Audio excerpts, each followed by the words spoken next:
Bank of Japan, or BOJ, is the central bank of Japan. And they also adjust interest rates based on inflation in their economy and job numbers and their mandates. And in December here, within the next 2 weeks, we should see our central bank lower interest rates, but we should see the Bank of Japan raise interest rates. That's what they've said.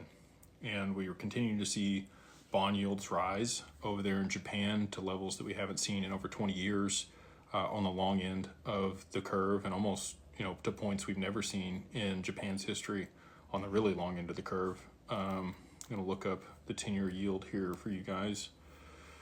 I don't think we're quite at 2% yet, but we're pretty close. We're at 1.963.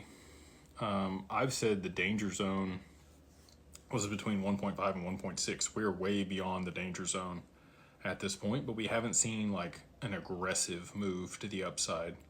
And that's the reason I continue to point to oil. When we do see a spike in oil, they're going to have to aggressively raise interest rates. It's not going to be like 25 basis points like they're talking about, for this next meeting. It's going to be like 50 to 100 basis points, or a whole percentage point, in order to be able to offset the inflation that they're going to immediately see in their economy with energy costs rising.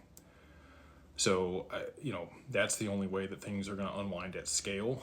Talk to Michael Gade and some of the other people that are talking about, the reverse carry trade on a regular basis. And they think that there's a potential where there's kind of some steps in this process where the Bank of Japan continues to intervene, and then it gets worse, but it gets a little bit better, and then it gets worse, and it gets a little bit better, and they kind of like, stair step their way down.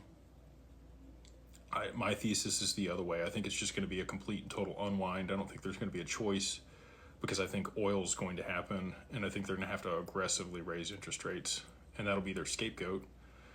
And, alongside that, with the supply shock of not much XRP left and available on exchanges, and everybody needing it all at the same time, between the exchanges, the back-end settlement for the stock market, other people using it to settle for the FX market, and the ETFs, and now you got commodities, like